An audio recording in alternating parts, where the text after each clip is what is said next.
Your reptile ate last night. Seemed fine. Moved around a little. You figured that meant everything was good. It was not.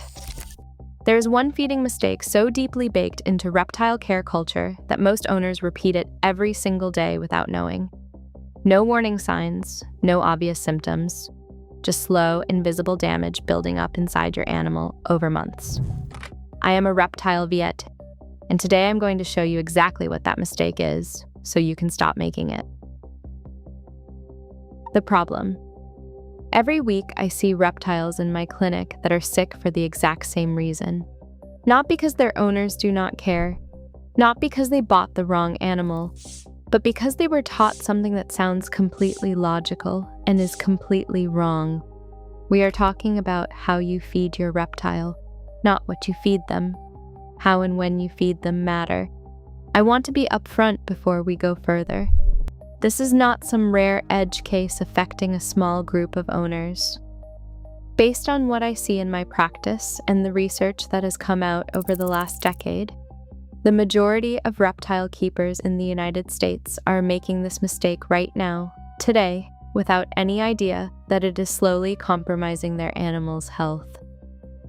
So let me show you what is actually happening inside your reptile's body every single time you feed it. The biology. Reptiles are not like dogs or cats. Their digestive systems run on a completely different engine, and that engine is powered almost entirely by heat. Here's what most people do not know. A reptile must reach a specific internal body temperature before it can even begin to digest food properly. That range is called the preferred optimal temperature zone, and it varies by species. For a bearded dragon, it is roughly 95 to 110 degrees Fahrenheit on the warm side. For a ball python, it sits lower, around 88 to 92 degrees Fahrenheit. When you feed your reptile before it has properly warmed up, before it has moved to its basking spot and raised its core body temperature, the food sits in its gut. Just sits there. And that is where things go wrong. Undigested food in a cool gut does not simply pass through slowly. It ferments. That fermentation creates bacterial overgrowth.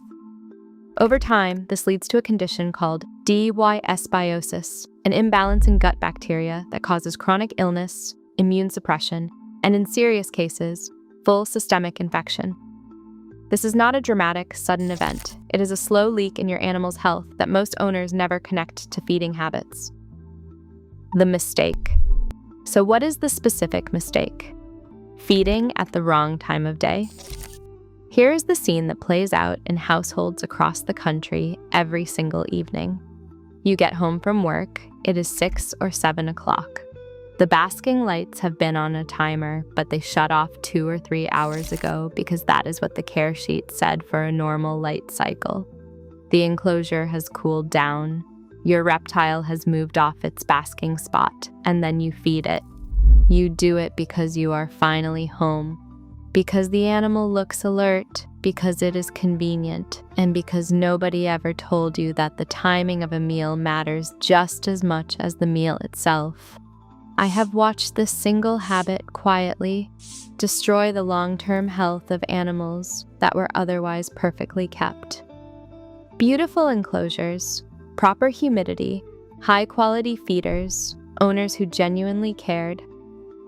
And still, chronically sick animals because every meal landed in a body that was not ready to receive it. What the science says. This is not just clinical observation.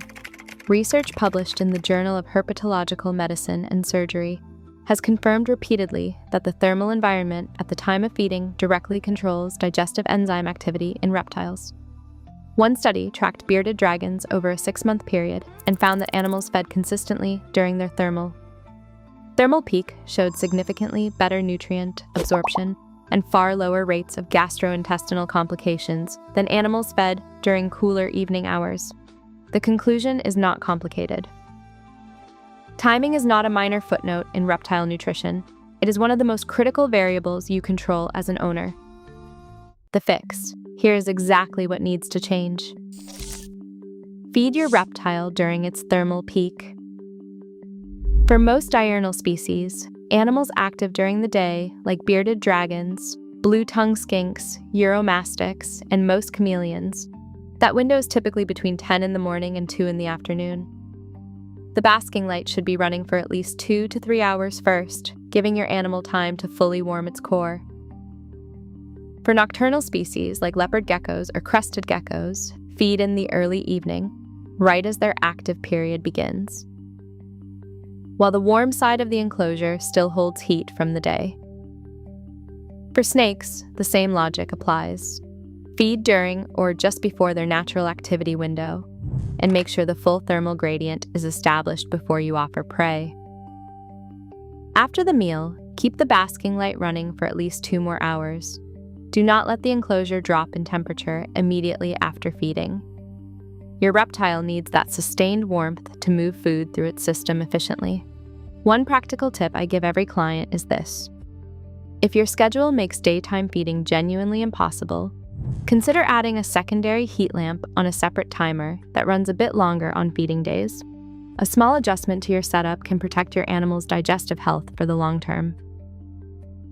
2 more mistakes that make this worse.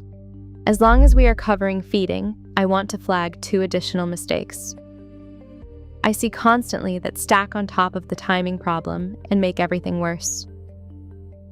First, overfeeding juveniles. Young reptiles grow fast, but their digestive systems are still developing. Offering portions that are too large, too frequently, without adequate time for digestion between meals, leads to impaction and stunted organ development. Follow species-specific feeding schedules and resist the urge to offer more just because the animal is still showing interest. Second, handling immediately after feeding. Do not handle your reptile for at least 48 hours after a meal. Handling creates stress, and stress pulls blood flow away from the digestive tract. This slows digestion and raises the risk of regurgitation, which in snakes especially, can cause real esophageal damage. These 2 habits, layered on top of poor feeding timing, create a cycle of digestive stress that degrades your reptile's health in ways that are almost impossible to detect until significant damage has already been done. Reptiles are extraordinary animals. In the right conditions, with care that actually matches their biology, they can thrive in captivity for decades.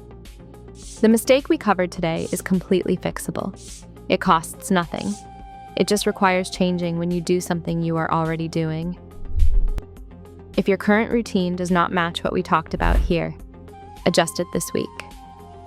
Give your reptile 2 to 3 weeks of consistently timed meals during its thermal peak, and watch what changes. Most owners notice a visible improvement in activity level and feeding response within just a few weeks. If this was useful, hit subscribe. Drop your species in the comments, and I will see you in the next one.